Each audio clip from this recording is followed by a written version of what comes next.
In Christianity and Judaism, the Book of Life is the book in which God records the names of every person who is destined for heaven or the world to come. According to the Talmud, it is open on Rosh Hashanah, as is its analogue for the wicked, the Book of the Dead. For this reason extra mention is made for the Book of Life during Amidah recitations during the days of awe, the 10 days between Rosh Hashanah, the Jewish New Year, and Yom Kippur, the Day of Atonement. In the Hebrew Bible, the Book of Life, the book or muster roll of God, records forever all people considered righteous before God. God has such a book, and to be blotted out of it signifies death. It is with reference to the Book of Life that the Holy Remnant is spoken of as being written unto life in Jerusalem. Compare also Ezekiel x:4, where one of the 6 heavenly envoys, who had the scribe's inkhorn upon his loins, is told to mark the righteous for life, while the remainder of the inhabitants of Jerusalem are doomed. The psalmist likewise speaks of the Book of Life in which only the names of the righteous are written, and from which the unrighteous are blotted out. Even the tears of men are recorded in this book of God. Every one that shall be found written in the book shall awake to everlasting life. This book is probably identical with the Book of Remembrance, in which are recorded the deeds of those that fear the Lord. Book of Jubilees. The Book of Jubilees speaks of 2 heavenly tablets or books, a book of life for the righteous, and a book of death for those that walk in the paths of impurity and are written down on the heavenly tablets as adversaries. Also, according to Ib. XXXVI 10, one who contrives evil against his neighbor will be blotted out of the book of remembrance of men, and will not be written in the book of life, but in the book of perdition. In Danvi 10 and Enoch XLVII 3, the Ancient of Days is described as seated upon his throne of glory with a book, or the books of life opened before him. So are, according to Enoch Civ. 1, the righteous written before the glory of the Great One, and, according to Enoch CVII. 3, the transgressors blotted out of the book of life and out of the books of the holy ones. To this book of life reference is made also in Hermas. In Revi 5, Kship 8, XVII 8, XX 12-15, where 2 books are spoken of as being opened before the throne, the Book of Life, and the Book of Death, in which latter the unrighteous are recorded together with their evil deeds, in order to be cast into the lake of fire. It is the Book of Life in which the apostles' names are written in heaven, or the fellow workers of Paul, and the assembly of the firstborn. To these books of records allusion is made also in Enoch LXXXI 4, LXXXIX 61-77, XC 17-20, XCVII 76, Civ 7.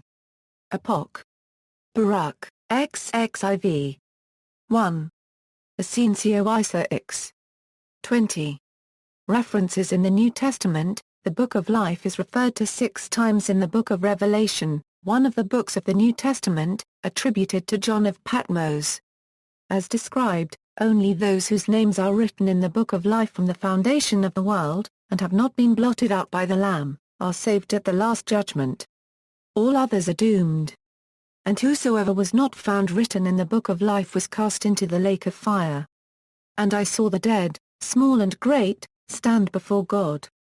And the books were opened, and another book was opened, which is the Book of Life, and the dead were judged out of those things which were written in the books, according to their works.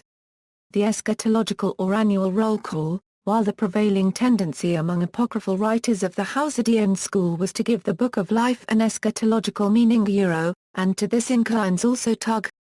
John Tanai Civ 3 and Zech Kship 9 The Jewish liturgy and the tradition relating to the New Year's and Atonement days adhered to the ancient view which took the Book of Life in its natural meaning, preferring, from a sound practical point of view, this worldliness of Judaism to the heavenliness of the essence. Instead of transferring, as is done in the Book of Enoch, the testament of Abraham, and elsewhere, the Great Judgment Day to the hereafter, the Pharisaic school taught that on the first day of each year God sits in judgment over his creatures and has the books of life together with the books containing the records of the righteous and the wicked.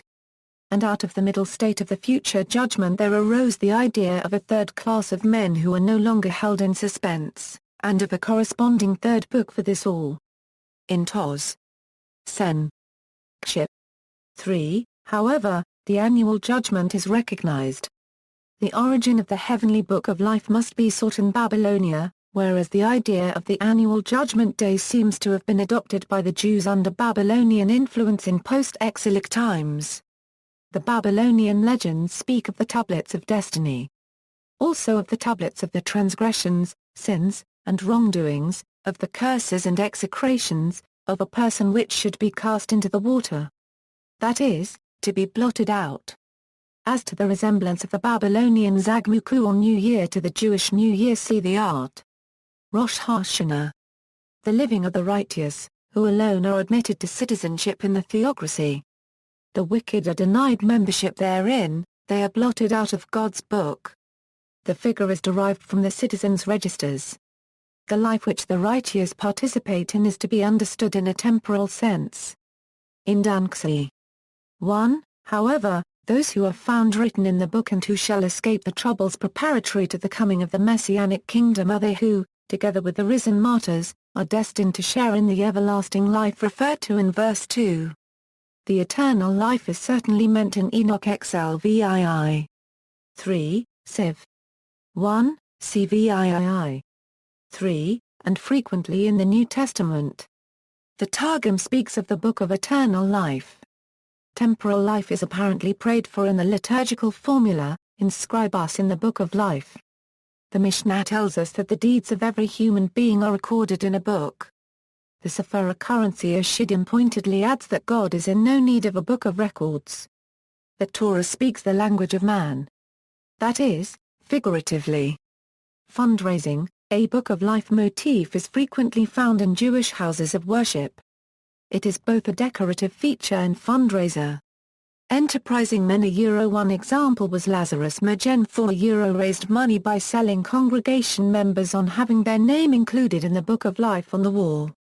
See also, Akashic Records, Predestination, Water of Life.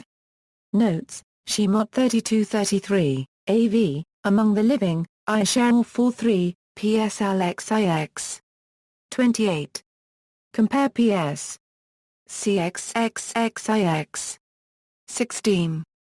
PSLVI. 9, 8. Danxi. 1A Sec. Mauli. 16.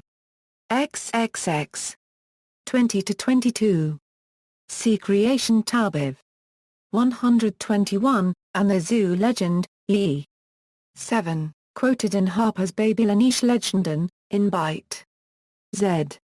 A Seriology by Delitz and Hoped, 1892, E.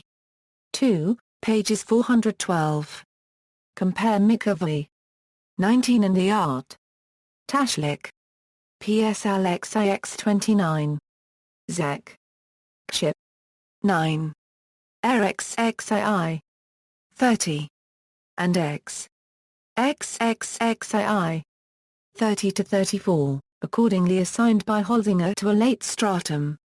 See his commentary. References, Charles, Book of Enoch, pages 131-133, Gustav Dalman, Werti Jesu, pages 171. Jal, The Book of Life.